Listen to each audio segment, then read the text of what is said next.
You know how when you ask a parent, hey, who's your favorite kid? And they tell you, I don't have a favorite. I love them all equally. They're all my favorite children. And we all know that's a lie, right? Well, today we're going to be doing exactly that. We're going to pick our favorite childs of anime. That's right, Crunchyroll's annual Anime Award nominations are here. And with that being said, I want to kind of go over a few of the categories with you guys today to let you guys know some of my predictions and what I think is going to win. There are a lot of categories, so I'm not going to go over all of them. I'm only going to do about 5 today for you because we'd be here all day going over them. But if you want to see the full list in detail, I'll leave a link down below. You can also vote. There's a few days left. There are probably about 10 categories, so there's a lot you can go to and check out. And I believe the show itself premieres next month on around like the 23rd or so. So look out for that, I guess, if you're into watching them. But if not and you just want to hear a couple predictions, this is the video for you, so let's get into it. So there are exactly 8 categories I'm going to go over today for you. They're going to be Best Supporting Character, Best Main Character, Best Romance, Best Comedy, Best Action, Best Film, and of course, Anime of the Year. So let's start us off by going over Best Action. I feel like we want to start it off by bringing some of the action. So the nominees for Best Action Series are Attack on Titan Final Season Part 2, Cyberpunk Edgerunners, Demon Slayer Kimetsu no Yaiba Entertainment District Arc, JoJo's Bizarre Adventure Stone Ocean, Lycoris Recoil, and Spy Family. Okay, so out of all of these, for me, I feel like all of these are really strong choices. Just some transparency here. I've not seen everything on this list. For example, I have not seen Stone Ocean or Lycoris Recoil. Christian watched Lycoris Recoil. Shout out to Christian. He really enjoyed it. But for me, out of all of these, what is my favorite action? It's just like some of them kind of teeter between action and suspense, so I wouldn't fully categorize a lot of these in action for me. Like Spy Family, automatically going to be out because I think that's more of a comedy series. District Arc, the Entertainment District Arc, is a really good choice. Cyberpunk is a really good choice as well, and Attack on Titan also is a pretty good choice, but I'm not sure if last season had enough action for me to consider it a best action overall. So with that being said, I feel like for me, because it has to get an award, right? This one stuff, actually. It comes down between Cyberpunk and latest season of Demon Slayer. These two for me have standouts in them. They both have amazing action set pieces, amazing animation, and the voice work on a lot of them are really good. But what is gonna do it for me mainly, if I were to just like say I turned off the volume and I didn't hear anything and I was just watching, say it's playing like on a TV somewhere, I'm at like a restaurant or whatever, or bar, and it's just showing me visuals of the show, what do I think is gonna look more pretty as like the action scenes are happening? I'm probably going to have to give it to Cyberpunk Edgerunners because it is such a beautiful show. Netflix did a really good job with it. It surprised me, probably a surprise hit for everybody out there. So for me, I think best action is gonna have to go to Cyberpunk Edgerunners. Alright, so for the best category, here are the nominations.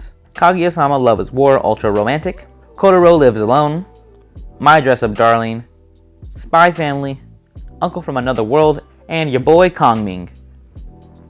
Okay, so out of these ones, again, not seen all of these. I have heard of all of them, and I've seen some episodes for some of them, but I've not fully watched a lot of these. But from what I've seen and what I've seen online and stuff like that, I've seen clips, obviously, of a lot of these shows because they're everywhere. They're famous and they're nominated for a reason because they are probably the biggest representatives of this category. I'm going to have to lean probably Spy Family because it's the main one that I've seen. But a lot of the times when you're watching it, it does make me laugh a lot, and it's really hard for an anime to do that. Like there's funny parts here and there, and there's some that'll make you like just a little, oh, that's pretty funny, like that. But I think Spy Family's made me laugh out loud a lot, and that's hard to do. And so for that, I'm gonna have to give it to Spy Family. Again, not having seen a few of these that probably could win it. Like I haven't seen My Dress Up Darling, and I haven't seen your boy Kongming. Those sound pretty funny, but I've heard good things about Dress Up Darling. And Kotaro, I feel like the premise is funny, but I don't know if it has like a lot of funny parts in it. It's kind of sad when you think about it. He lives alone. All right, next category, we have Best Drama. Here are the nominations. 86 Part 2, Attack on Titan Final Season Part 2, Cyberpunk Edgerunners, Dance Dance Danseur, Kotaro Lives Alone, Made in Abyss, The Golden City of the Scorching Sun. Okay, so for this category, I feel like it is a two-man race between 86 and Attack on Titan Final Season Part 2 Ultra Dub Remix. But for me, 86, I was watching it and I just couldn't, I don't know. I know it's really good, but there were just some episodes where I'm like, this is kind of dragging. But it is very dramatic, so Maybe that's why I didn't fully like it, but I think it has to come down to Attack on Titan. It's hard to deny the power of it. It's big and it's hyped for a reason, and I feel like there was just so much happening last season. It just culminated into just this big old plate of drama, and here have it. And I think that it's gonna run away with this category. So official prediction for me is going to be Attack on Titan season final part 2 winning the best dramatic series. For best romance, the nominees are Call of the Night, Kaguya-sama Love is War Ultra Romantic, Komi Can't Communicate, second series, Love After World Domination, My Dress Up Darling, Shikamori's Not Just a Cutie. Okay, so not the biggest romance anime watcher here, but I have seen a few of these on here, and I think it is or has been a really good year for romance. I think it's more of a genre itself. It's becoming more represented, and it's becoming more accessible. So out of these ones, I feel like my favorite for romance, I think it's gotta be Kaguya-sama, right? It's just so hard to beat Kaguya-sama. I think it was nominated a lot last awards, and I did pretty much sweep whatever category it was in.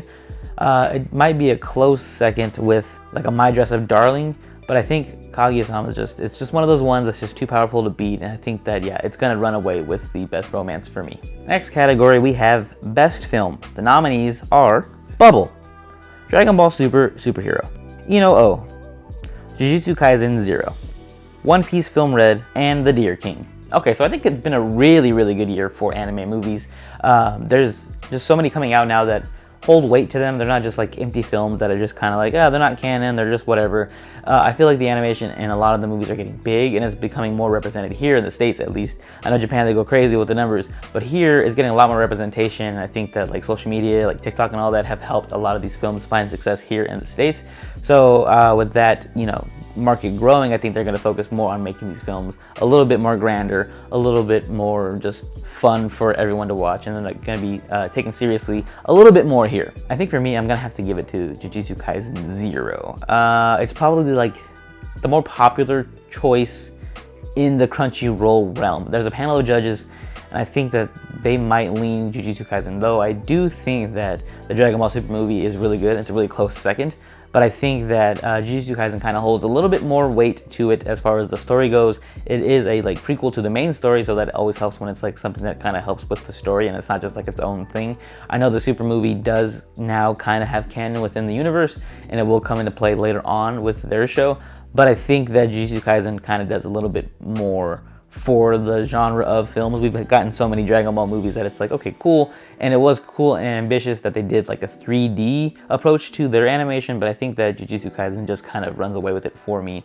A lot of good parts, animation's top notch, and it was one of those ones that kind of ruled the internet when it came out. So I think for those reasons, Jujutsu Kaisen 0 is the best film of 2022. For Best Supporting Character, the nominees are Ai Hayasaka from Kaguya-sama Love is War, Anya Forger from Spy Family, Kage from Ranking of Kings, Rebecca from Cyberpunk Edgerunners, Tegan Uzui from Demon Slayer, and Yor Forger from Spy Family. Okay, so a lot of cool characters in this, and it's pretty funny that Anya and Yor are supporting characters in their show when I feel like they are main characters.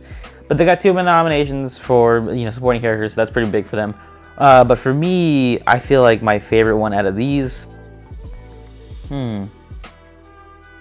No, you know what? I think it probably has to go, although it's not my favorite choice, me personally, my pick would be Rebecca from Cyberpunk Edgerunners, but I think she wasn't on screen enough for them to just kind of be impacted by her character itself.